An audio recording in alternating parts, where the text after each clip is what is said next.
बिस्मिल्लाहिर्रहमानिर्रहीम। अस्सलाम वालेकुम। मैं हुसैन इकबाल हूँ, आप मेरा यूट्यूब चैनल देख रहे हैं। तो जनाब, इस वीडियो में आपको एक तो ये बताएंगे कि जो मुज़ाकरात हुकूमत और तहरीक इंसाफ के दरमियान जारी हैं, इनके सबसे बड़े मुखालिफ किरदार कौन कौन से हैं और वो अब कैसे खुल के सामने आ रहे हैं। फिर अब जो फैसला नहीं आया 190 मिलियन पाउंड का, और उसके अलावा जिस तरह बुशरा बीबी साहबा को जमानत मिली 26 नवंबर वाले केसेस के अंदर, उनकी जमानत में तोसी हुई। तो ये सारे मामलात और फिर एजाज चौधरी साहब के प्रोडक्शन ऑर्डर जो हैं ये जारी हुए, तो इसके बैक एंड पे क्या हो सकता है, क्या खबरें हैं कि जनाब इन वजूहात की बुनियाद पर कहाँ बात हो रही है, कौन उस बात में शामिल है, और इस तरह के फैसले जो हैं वो होने शुरू हो गए हैं। उसके साथ साथ आपको जनाब इस वीडियो में बताएंगे कि पाकिस्तान में जो सियासी गीदड़ है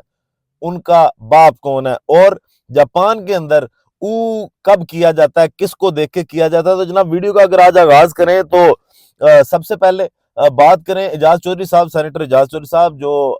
जेर हिरासत हैं और उनके प्रोडक्शन ऑर्डर जारी किए, और वो प्रोडक्शन ऑर्डर जारी किए जनाब चेयरमैन सेनेट यूसुफ रजा गिलानी साहब ने। लेकिन लाहौर पुलिस ने, या अगर आप ये कहें कि जेल सुप्रीडेंट ने, वो प्रोडक्शन ऑर्डर आज फॉर्म 47 वालों के मुंह पे वापस मारे, और उन्होंने कहा कि जनाब हम नहीं मानते। ठीक है, एक जानिब जेल सुप्रीडेंट कहते हैं कि जनाब हम बड़े बेबास हैं। जब बडियाला जेल में जाया जाता है ना, तो इनसे जब जाके साफी कहते हैं कि जनाब हमने अंदर जाना है, कवरेज के लिए जाना है, या जो इमरान खान साहब के वकला जाते हैं, या फिर उसके साथ साथ अगर ये बात करें कि जो इमरान खान साहब की फैमिली जाती है, तो ये कहते हैं कि जनाब हमारे पास इख्तियार नहीं है, जनाब साहब की तरफ से इजाजत नहीं है। पता नहीं वो कौन से साहब हैं जो दिखाई नहीं देते, और वहां पे वो अपनी बेबसी जो है वो दिखाते हैं। जो जेल का इंतजामी अमला है या जेल सुप्रीडेंट है, वो कहते हैं जनाब बस नाम लिख के दे जाएं, अगर हमें इजाजत मिलेगी तो हम आपको दे देंगे। लेकिन दूसरी जानिब अगर देखें तो इस कदर इनके अंदर जुर्रत है, और वहां पे इनका इतना बस चलता है कि चेयरमैन सेनेट जो है यूसुफ रजा गिलानी, उनके प्रोडक्शन ऑर्डर को ये उनके वापस मुंह पे मार देते हैं। और इसकी वजह शायद सिर्फ यही है कि ये फार्म 47 वालों की औकात है, और वो उनको जगह जगह बताई जाती है कि जनाब आप किस चक्कर में अफसर बने हुए हैं, आपके ऑर्डर हम क्यों माने। तो वो सारा तमाशा आज देखा गया कि कैसे इस्लामाबाद पुलिस जो है वो उनको लेने गई, और वहां से खाली हाथ उनको वापस आना पड़ा, जिसपे फैसल वाडा साहब ने कहा कि जनाब ये हमारे लिए डूब मरने का मकाम है। लेकिन अब इशारा उन्होंने क्या दिया, उन्होंने इशारा किया कि जनाब ये मरियम नवाज साहबा की जिम्मेदारी है, और ये लगता यूं है कि मरियम नवाज जो है वो नहीं चाहती कि इनको भेजा जाए। अब जो मुज़ाकरात जारी है ना, उन मुज़ाकरात के लिए एक तो 190 मिलियन पाउंड केस का फैसला, फिर उसके साथ साथ ये जो प्रोडक्शन ऑर्डर जारी होने, तो ये पॉजिटिव चीजें खुल के सामने आ रही थी कि अब शायद मामला बेहतर होना शुरू हुए और पाकिस्तान तहरीक इंसाफ को स्पेस देने का फैसला कर लिया गया। लेकिन ये प्रोडक्शन ऑर्डर का वापस आना, और फैसल वाडा साहब का एस्टेब्लिशमेंट से जो है वो सारा मलबा उठा के मरियम नवाज पर डालना, ये इस चीज का इशारा है कि मुज़ाकरात जो जारी हैं इससे कुछ लोग खुश नहीं है। और जो ख्वाजा आसिफ साहब हैं, वो तो खुल के इस बात का एतराफ कर चुके हैं कि जनाब मैं सबसे बड़ा इसका मुखालिफ हूं और मैं रोड़े अटकाऊंगा। और दूसरी जानिब जो मरियम नवाज साहब हैं, आज उनसे भी, उनकी इस हरकत से भी अंदाजा ये होता है कि वो उन किरदारों में से हैं जो मुज़ाकरात के सबसे बड़े मुखालिफ हैं, और इनका होना बनता भी है। ख्वाजा आसिफ साहब पिछले 2 इलेक्शन मुसलसल हारते रहे, और ये इलेक्शन भी जिस तरह रेहाना डार से वो हारे और जिस तरह उनको बना के दिए गए, उसके बाद अगर हुकूमत और तहरीक इंसाफ के दरमियान मुज़ाकरात कामयाब होते हैं, मैंडेट पे बात जाती है, तो वो 17 सीटें छोड़ के ना जो पाकिस्तान मुस्लिम लीग नून जीती है। बाकी जितने भी इनके किरदार हैं वो जारी बात है रोड़े अटकाएंगे, उनको अपनी सीट जाती दिखाई देगी। उनको पता लगेगा कि जनाब अगर इलेक्शन पे बात होगी तो सबसे पहले हम एक्सपोज होंगे, और मरियम नवाज साहिबा भी, वो भी एक्सपोज होती हैं, क्योंकि वो भी अपने हल्के में से नहीं जीत पाई थी, उनको भी जितवाया गया था। और पंजाब में सबसे ज्यादा सूबाई लेवल पे जो है वो धांधली या फॉर्म 47 का जादू चला। तो ये 2 किरदार, ख्वाजा आसिफ साहब और मरियम नवाज साहबा, ये नहीं चाहती कि मुज़ाकरात कामयाब हों। और जो प्रोडक्शन ऑर्डर जारी हुए, या बुशरा बीबी की जो जमानत में तोसी हुई, और उसके साथ साथ फैसला जो गैर महफूज है, तो जराए ये भी कहते हैं कि जनाब असल मुज़ाकरात जो है ना वो पिशावर में चल रहे हैं, और वो चल रहे हैं अली मीन गंडापुर साहब, एस्टेब्लिशमेंट और बुशरा बीबी के दरमियान। वहां पे मामलात को सेट किया जा रहा है, जिसकी वजह से इस तरह के फैसले आ रहे हैं। और इसका इशारा ख्वाजा आसिफ साहब ने भी आज दिया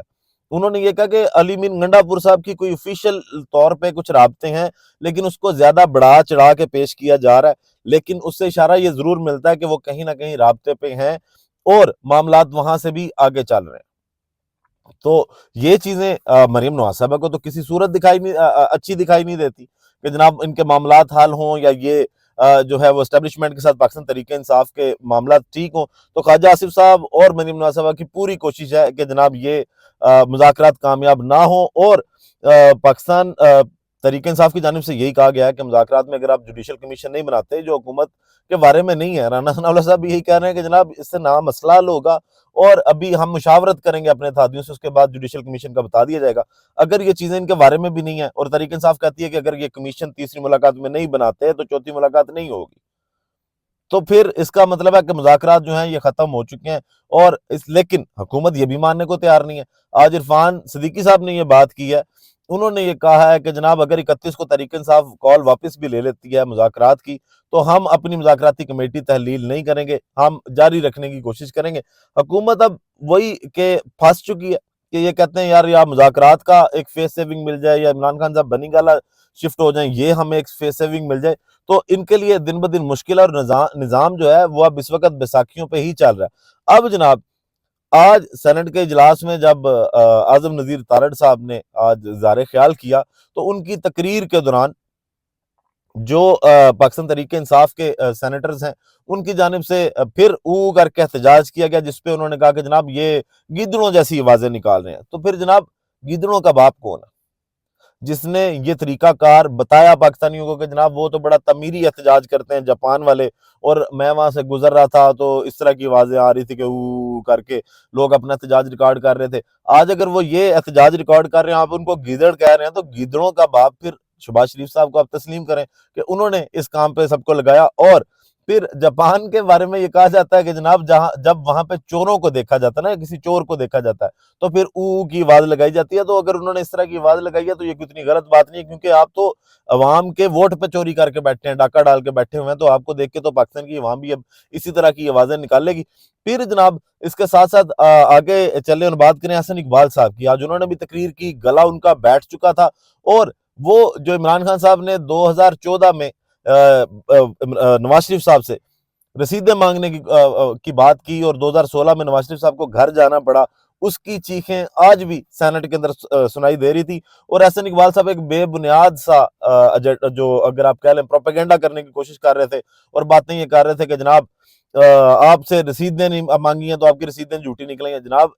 پڑھ لیا کریں کوئی۔ ایک تو یہ کہ توشہ خانہ 2 کیس کا جو ضمانت کا تفصیلی فیصلہ آیا، اس میں جج صاحب نے بتایا کہ واردات کیا ڈالی گئی ہے، رسید جمع کروانی تھی، تحفہ جمع نہیں کروانا تھا، اور رسید جمع کروا دی گئی۔ تو آپ پتہ نہیں کون سی رسیدیں نہ جمع کروانے کی بات کر رہے ہیں۔ آپ نے بھی شاید نواز شریف ہی سمجھا ہوا ہے سب کو کہ جناب رسیدیں جب ان سے مانگیں گے تو وہ بھاگ جائیں گے، لیکن خان صاحب کی جانب سے رسیدیں جمع کروائی گئی ہیں اس قانون کے مطابق جو 2018 تک تھا۔ 2023 میں آپ نے ایک قانون بدلا اور آپ نے اس پہ جناب واردات ڈالی۔ تو آپ کی آواز سے پتہ چل رہا تھا کہ آپ کی وہ تکلیف جو نواز شریف صاحب سے عمران خان نے 10 سال پہلے رسیدیں مانگی تھی نا، اور جس کی بنیاد پر رسوائی کا سامنا کرنا پڑا تھا، جس پہ مریم نواز صاحب نے کہا تھا کہ میری لندن کیا پاکستان میں بھی کوئی پراپرٹی نہیں ہے، اور اب انہی ایون فیلڈ اپارٹمنٹس میں جا کے وہ سٹے کرتی ہیں جب بھی انہوں نے علاج کروانا ہوتا ہے یا اپنے والد صاحب سے جا کے ملنا ہوتا ہے۔ تو شرم تھوڑی سی آنی چاہیے، لیکن شرم شاید ان کے ساتھ دور دور تک اس چیز کا تعلق نہیں ہے۔ باقی ویڈیو کا اختتام کرتے ہیں اسی دعا کے ساتھ کہ اللہ تعالیٰ پاکستان پر اپنی رحمت نازل کرے۔ پاکستان زندہ باد۔